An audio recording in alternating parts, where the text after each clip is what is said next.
ndagusuhuje wakoze subscribe ku Muhuro Sports TV aho uherereye hose. Nyuma y'uko rero ikipe ya Man City kwa gatandatu yagize gutya yitwara neza itsinda ikipe ya Newcastle byari ibitego 2-1. So ku munsi w'ejo hashize ku munsi wo ku cyumweru Arsenal niyo yari itahiwe.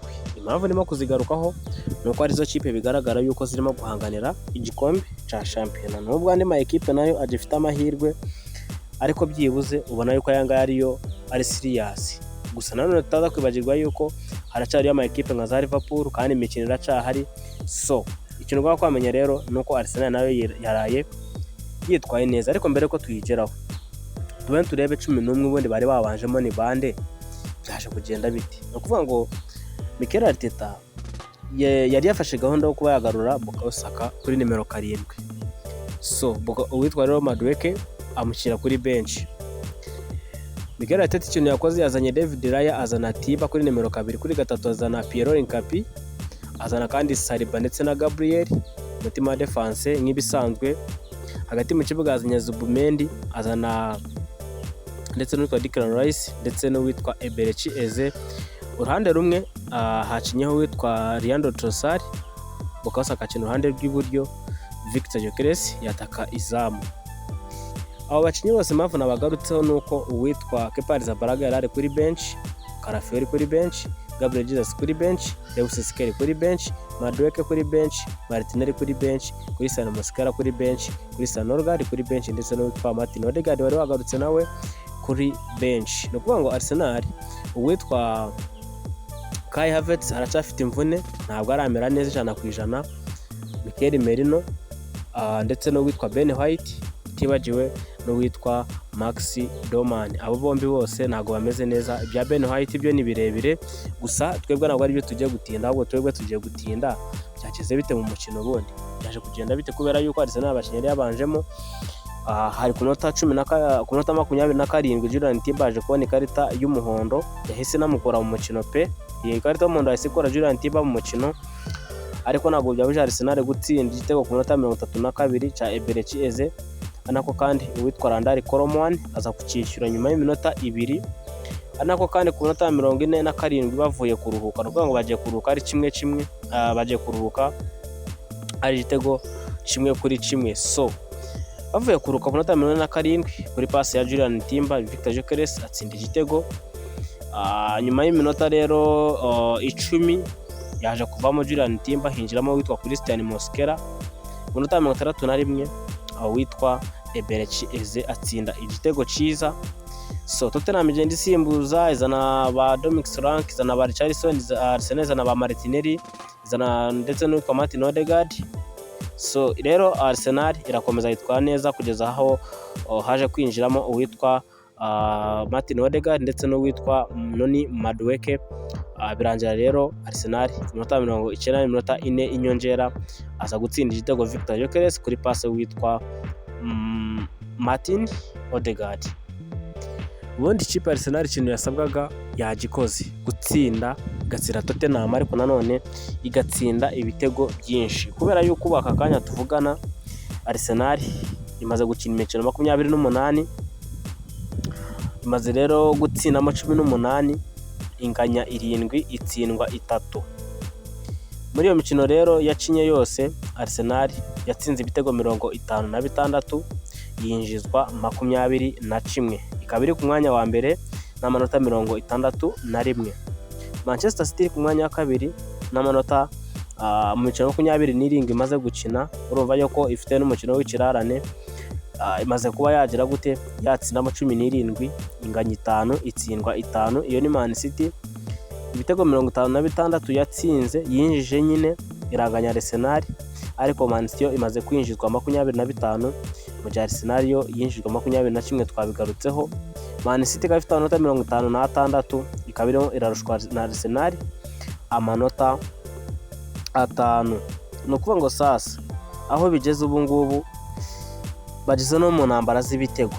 No kuvuga ngo Arsenal niyo kipe imaze kwinjizwa ibitego bice kugeza aka kanya, gusa nanone Man City nayo iri mu makipe amaze kwinjizwa ibitego byinshi kuko imaze kwinjizwa 25. Arsenal imaze kwinjizwa 21.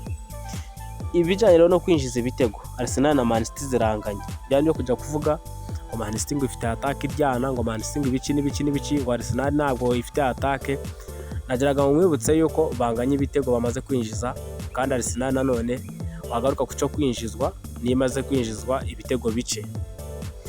Ntabwo turi buza kwibagirwa yuko Man City yagarutse imeze neza nyuma yo kuzana Magi, ikazana ndetse n'uwitwa Antoine Semenyo barimo no kuyifasha cyane, ariko na Arsenal usibye wenda akantu ko kuvuga ngo ni ikipe abantu bose barimo guhanga amaso, iyo ugiye gukina n'umuntu ubundi bavuga yuko ari we wo gutwara shampiyona cyangwa se nyine ari uri ku mwanya wa mbere, buri gakipe kose kaba kamureba nabi cyangwa se kavuga kati natwe reka dutsinde ikipe ya mbere. Niko byagenze kuri Wolves, niko byagenze kuri Brentford, no kuri za Nottingham ziyikoresha draw cyangwa se kunganya. Arsenal cyari gikurikiyeho kwaro kugira ngo byibuze ibanze igabanye icyo kintu yari maranye iminsi cyo gutsinda ibitego bakaza bakayishyura. Yabikoze ku mugoroba barayishyura ku ikosa rya Declan Rice, ariko nanone ntabwo twakwirirwa tumucira urubanza. Buriya ni umukinnyi mukuru uzi n'ikintu yakora, kubera yuko ni ikosa yakoze ku minota 34 bamutsindana igitego Declan Rice. Yaje kugaruka rero Arsenal nyine yitwara neza iratsinda, ariko nanone ugiye kureba byaranze umukino n'ubundi byarangiye ikipe ya Tottenham Hotspur iri hasi ku kijyanye no guhererekanya, yari ifite 40% ball position, Arsenal ifite 60. Arsenal yateye amashoti 20, 7 yarari on target, 6 ya Tottenham, 5 yarari on target. On target ni amashoti yaganye mu izamu. Arsenal yakereye uburyo 6, itera koroneri 5, mu gihe ikipe ya Tottenham nta buryo yabonye bwiza, ariko nanone ikijyanye n'amakoroneri Tottenham yateye koroneri 2. Muri pase 480 Arsenal yateye cyangwa se yakoze mu mukino 378 zatanze umusaruro. Ni ukuvuga ngo nizo zaciyemo zigera kubo bifuzaga kuba baziha. Muri 320 za Tottenham, 232 zageze ko bifuzaga kuba baziha. Ni ukuvuga ngo kujyanye no guhererekanya umupira Arsenal iri hejuru. Gusa amakarita 2 y'umuhondo ya Tottenham kuri imwe Arsenal yahawe Julian Timber. Ni ukuvuga ngo Arsenal ibintu byinshi yagiye ikora mu mukino, amashoti 7 yateye inyuma ya surface, yari amashoti 7, ariko nanone amashoti 13 Arsenal yateye yose yarari mu rubuga rw'amahina. Ni ukuvuga ngo amashoti 13 yose ni muri rwa rubuga rwa penalty nyine. Muri penalty Arsenal yateyemo amashoti 13, bivuze ko yose yaza kujya mu izamu yari kuba ari ibitego 13. So bivuze ko ni save zikomeye z'uyu munyezamu w'ikipe ya Tottenham Hotspur. Umunyezamu kabisa nakunze cyane kuri uyu mugoroba, namukunze umunyezamu wa Tottenham namukunze, umunyezamu wa Tottenham namukunze, umunyezamu wa Tottenham namukunze. Gusa nanone tutaza kwibagirwa save zo witwa David Raya, save 4 wa Tottenham, save 2 zari nziza cyane nizo yakoze. So biranje rero Arsenal ubundi yari imeze neza umukino, aho yari